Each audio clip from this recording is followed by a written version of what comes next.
Hello ladies and gentlemen, welcome back. Force here, and today we'll be talking about the Elder Scrolls Online.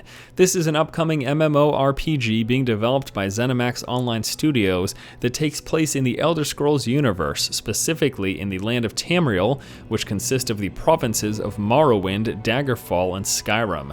I'm really looking forward to this game, and I've started to get really excited about its upcoming release in 2013, and I do plan to start following its development and begin doing consistent coverage here on the channel. What I wanted to do in this specific video though is talk with you guys about what we know so far about the Elder Scrolls Online and what we hope to see in the game. I know there's a lot of people who are really excited, but at the same time a lot of people who aren't looking forward to this game at all for a multitude of reasons. One of the primary concerns is that people don't think this is going to be a true Elder Scrolls experience. So I hope here in this video to open up that discussion and chat with you guys about what we think about this game, what it could potentially be, and as of now, what we know so far. So once again, this game is going to be set in Tamriel, which consists of the provinces in Morrowind, Daggerfall, and Skyrim. Now what this means is that these prior Elder Scroll games, some of the major points of interest and landmarks will actually be here in the MMO. Now we shouldn't expect a direct replication. It's not like they're just going to copy-paste Morrowind, Daggerfall, and Skyrim and stick them all together and call it an MMO. There are certainly going to be differences, and some people might like that, some people may not. Story-wise, it makes sense, however, because this MMO is actually taking place 1,000 years before the events of Skyrim. So obviously 1,000 years is a long time, landscape can change within that period, and certainly cities and civilizations can rise and fall. So there will be major points of interest, but it's not going to be exactly the same. For me, this is something that's really exciting. I really like the idea of visiting certain places in prior Elder Scroll games in a huge open experience that you get in an MMO. And I'd like to be able to go through these experiences with my friends, something we haven't been able to do in the past with Elder Scroll games. So for me, this is definitely a positive, and I'm really interested to see what places they decide to take from these games and place in the MMO. In terms of the game's story, the basic principle is that Molag Bal, the Daedric Prince of Domination and Enslavement, is attempting to merge Nirn and Oblivion into a single nightmarish hellscape. He's using dark anchors, which are vortexes of evil magic, as an attempt to weaken the barrier between the two worlds and cause this merger. Now with his invasion, this has formed three factions of somewhat expected but also somewhat unexpected races to come together. Those factions are the Daggerfall Covenant, the Aldmeri Dominion, and the Ebonheart Pack. The Daggerfall Covenant consists of the Bretons, the Orcs, and the Redguards. The Aldmeri Dominion consists of the High Elves, Wood Elves, and Khajiit, and the Ebonheart Pact consists of the Nords, Dark Elves, and Argonians, which, as the website says, probably the most unexpected of the packs, of the races to come together, but this is something they needed to do because they decided they wanted three factions, which is definitely an interesting way to approach it. I'm actually really excited to see how the three faction thing works out in this game. I know specifically in Dark Age of Camelot, which a lot of people will reference when it comes specifically to the PvP in this game, three factions worked really well, so that is something that could potentially work really well here. The biggest concern with three factions is that you worry about the player base being too split and having one hugely dominant faction and one very small faction. And this is somewhat alleviated when you have a two-faction system, because it's much more likely to be split down the middle, but with three factions I do worry about one being far weaker than the other, so we'll have to see how player distribution pans out and how that affects the game, how it affects PvP, PvE, and all of that. On the topic of PvP, this is something that I certainly am looking forward to. If you've been following my channel for any length of time, you'll know that I enjoy the competitive aspect of games, and when it comes to MMOs specifically, PvP is what I'm most interested in.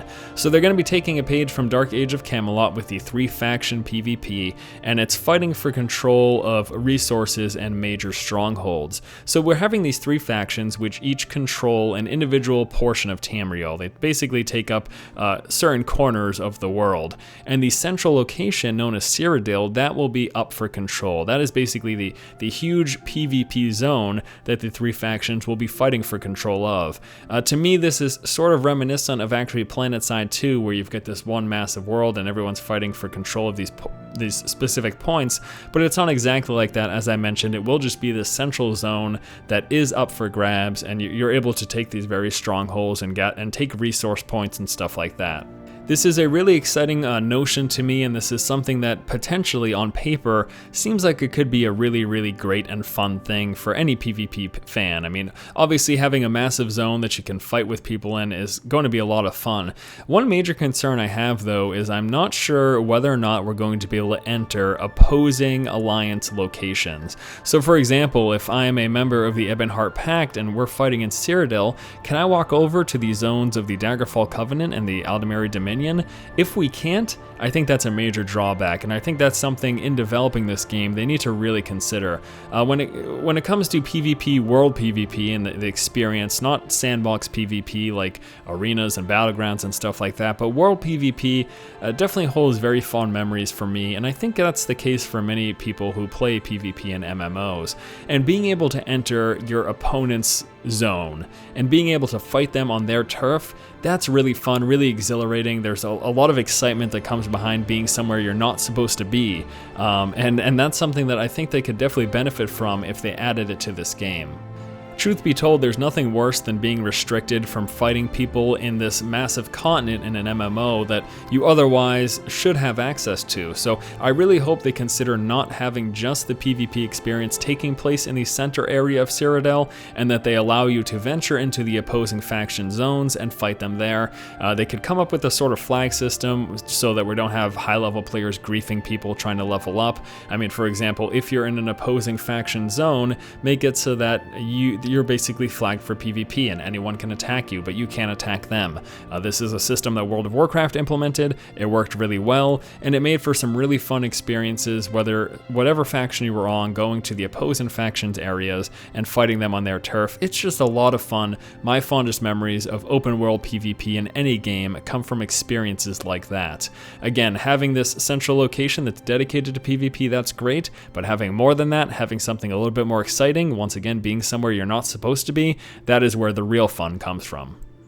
Now, as much as I enjoy PvP, I know that there are people out there who don't really care too much about it and want to know what the PvE in the game is going to consist of.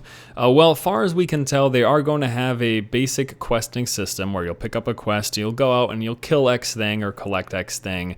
But they've also said they wanted to make it much like prior Elder Scroll games, where what you do is dependent on what you feel like doing. So you could be walking amongst the world and then you see something off in the distance that you want to go check out, and you can do that. You don't have to be going from one quest to the other, to the other, to the other. You can sort of do things in a manner that you desire.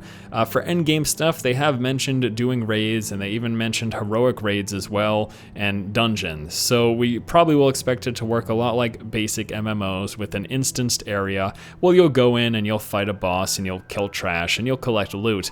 Now, as of this moment, that is what we expect. Things could be different though, so we'll have to wait and see until we get more details. I suppose it would be interesting if they had more of an open thing without instanced, where people had to fight for killing off bosses, but I know that can also lead to some major issues and headaches. I want to know if you guys are interested in having some sort of an instance rating system like you're seeing in standard MMOs nowadays, or if there's something different you wanted from the Elder Scrolls Online. Obviously, this is a far cry from what we've seen in the single-player Elder Scrolls games, but you do have to realize that in being an MMO, they can't structure it exactly the same. If you killed a boss and he was gone forever, well then there would be no end game at all, and people wouldn't be interested in playing an MMO. And I know that's a major argument to why a game like this shouldn't exist, but given the fact that it is an MMO, how would you like to see the PvE aspect be structured? And finally, I'd like to discuss some of the largest points of contention when it comes to the Elder Scrolls Online, and that would namely be the gameplay itself and how you interact with the world. Now, one thing that you could do in prior Elder Scrolls games is walk into a town and kill a majority of its citizens, besides any quest-specific NPCs, which sometimes were unkillable. For the most part, you could pretty much off anyone in a town. You could also walk into someone's house and steal some of their valuable goods, which, unless you decided to return it to them, they may never get back again. Now, I don't expect it to fully work like this in the MMO, just given the general structure, and I mean, just imagine if you were to steal an item from this certain house in a town, it would never be there ever again. I feel like eventually they would just run out of items unless they kept repopulating them, and that's part of the reason you have to deal with things like respawns, be it NPCs or items. I do, however, hope that the level of interaction is still there. I hope that we can still go into someone's house and take their loaf of bread, and I hope we can put a barrel on someone's head, and and I didn't mean to make that rhyme, it just did. But I hope that that same level of interaction is still there. I hope we've got access to sneaking into people's houses and taking things from them. And even if they do return, if our player still maintains it, and maybe that NPC interacts with us knowing that we took something or suspicious that we took it, well, that would be cool. That would be really exciting for me. I realize, unfortunately, that there is pretty much no likelihood that we can kill all the NPCs in a town and not have them respawn. They will come back. There's pretty much no question about that. That's how an MMO has to work. But if we can still, you know, take things from the environment and be a part of it and you know, have a reaction to the things that we have done, if that still takes place, then that will be really exciting. We have heard things about them potentially being NPC reaction. For example, if you go through this quest chain and save a town, every time you go back, they're going to cheer for you. But I don't necessarily think that cheering for you whenever you walk into a town is enough of an impact that players are used to in the Elder Scrolls series, and I think we're going to want and need something more than just people in a town who are excited to have us there. And the next major point of contention is the gameplay itself. Is it going to play and feel like the Elder Scrolls games have in the past? One thing I'll say about this is Elder Scrolls games are notorious for having good gameplay. That's really not what they're all about. It's been more about the interaction with the environment and being immersed in this world. But it does seem like they're maintaining a lot of those same elements. You know, left clicking is going to attack, and you can do heavy and light attacks, and holding down right mouse button will allow you to block. There's also stamina in the game, and if you're sprinting into combat, you're going to have less stamina and be less effective at fighting, I suppose, specifically if you're a melee fighter. So those basics are still going to be there. Now, it does appear like a majority of the game will be played from a third-person perspective. At least that probably will be the preferable way, but I have seen rumors and sayings that we are still able to play in first person if we so desire. If that's true, I think that will feed a lot of the need for fans of the Elder Scrolls single player games, while people just who are fans of MMOs in general might prefer playing from a third person perspective. A concern, however, is the plainly obvious fact that playing in third person is likely to give you a wider field of view and as a result be much more advantageous in the game. If you can see a lot more of your surrounding area, you're going to be a lot more effective in combat and responding to situations, and first person view by its general nature is restricted as opposed to third person view. If they can make it so that that's not the case and you see as much in first person as you do in third person, well then maybe there won't be that huge benefit and maybe people could freely choose without having any drawback, but it seems unlikely. I think that they would probably deal with issues if third person was the same perspective as first person. Again, we're likely to see a lot more in that third person perspective, and specifically in PvP, that's a gigantic advantage. Alright, ladies and gentlemen, that's going to do it for this video talking about the Elder Scrolls Online. Thanks so much for sitting with me and going over some of the major points of interest and discussion for this game. Now, as I mentioned at the start, I do plan to start following the development of this game, so you can expect some fairly consistent content when it comes to the Elder Scrolls Online right here on the channel. I'm really excited to see how this game develops, what decisions they make, and how the end product ends up being, and I do expect to be in the beta once that happens, so you can expect beta footage from me as well. Thanks again, guys. Please discuss in the comment section below how you feel about this game, any of the points that I've raised, and whether or not you're looking forward to this title. Thanks again. If you like the content, please subscribe, and as always, keep watching and keep owning.